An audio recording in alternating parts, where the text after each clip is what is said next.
বিদেশি শিক্ষার্থীদের নিরাপত্তা নিয়ে উদাসীনতার অভিযোগ উঠেছে চট্টগ্রামের এশিয়ান ইউনিভার্সিটি ফর উইমেনের বিরুদ্ধে। সম্প্রতি মধ্যরাতে পতেঙ্গার আউটার রিং রোড এলাকায় সড়ক দুর্ঘটনায় প্রাণ হারান বিদেশি শিক্ষার্থী লাওসের নাগরিক ফুডফাপন বুমবাম জেইটলা। রাত ৯টার পর ক্যাম্পাসের বাইরে যাওয়ার বিধান না থাকলেও কিভাবে গভীর রাতে পতেঙ্গায় গেলেন ওই শিক্ষার্থী তা নিয়ে নানা আলোচনা। চট্টগ্রাম থেকে এ.কে.এম নাজিমের রিপোর্ট, জানাচ্ছেন আলনোমান।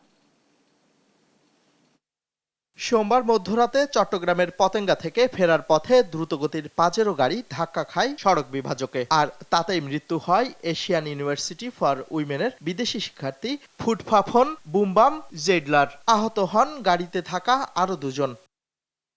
কিন্তু কি ঘটেছিল সেই রাতে? প্রত্যক্ষদর্শী ও পুলিশ বলছে, মধ্যরাত পর্যন্ত পতেঙ্গা সি বিচে ওই তিনজন মদ্যপান করেন। পরে ব্যক্তিগত পাজেরো গাড়ি চট্ট মেট্রো ঘ 11, 14, 21 করে ফিরছিলেন শহরে, কিন্তু মদ্যপ অবস্থায় গাড়ির গতি নিয়ন্ত্রণ করতে না পেরেই ঘটে দুর্ঘটনা।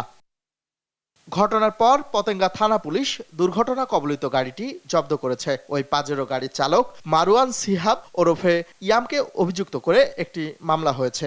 খোঁজ খবর নিয়ে জানা যায় সে আসলে এশিয়ান ইউনিভার্সিটির স্টুডেন্ট। এই বিষয়ে আমার থানায় একটা সড়ক পরিবহন আইনে মামলা হয়েছে ড্রাইভারের বিরুদ্ধে। মামলাটা তদন্তাধীন এবং আসামি গ্রেপ্তারের জন্য আমরা সর্বাত্মক চেষ্টা করছি। আমরা যে শুধুমাত্র ডেড বডি পেয়েছি, বাকি দুজনের খোঁজ আমরা এখনো পাইনি, তবে পেয়ে যাব খুব শীঘ্রই। তবে দুর্ঘটনার পর প্রশ্ন ওঠে এশিয়ান ইউনিভার্সিটি ফর উইমেনের নিরাপত্তা ব্যবস্থা নিয়ে। নিয়ম অনুযায়ী রাত 9টার পর কোনো বিদেশি শিক্ষার্থীর বিশ্ববিদ্যালয়ের ক্যাম্পাস থেকে বের হওয়ার সুযোগ নেই। তাহলে ওই শিক্ষার্থী কিভাবে গেলেন ক্যাম্পাসের বাইরে? এ ঘটনার পর থেকে বিশ্ববিদ্যালয়টির বিদেশি নারী শিক্ষার্থীদের নিরাপত্তার বিষয় নিয়ে প্রশ্ন উঠেছে। যেসব ছাত্রীরা বিদেশ থেকে আসছে তাদের আগেই বলেছি, তাদের সোশ্যালাইজেশন কিন্তু আমাদের দেশীয় আইন কানুন রীতিনীতি আর মূল্যবোধের মধ্য দিয়ে হয় নাই। সুতরাং তাদের চলবার প্রক্রিয়াটাকে আপনি কতটুকু নিয়ন্ত্রণের মধ্যে রাখতে পারবেন সেটাও একটু প্রশ্নবোধক।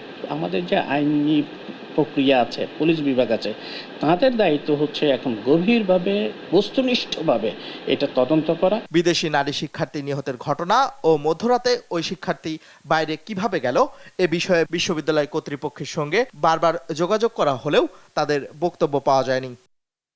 নিউজ ডেস্ক, দেশ টিভি।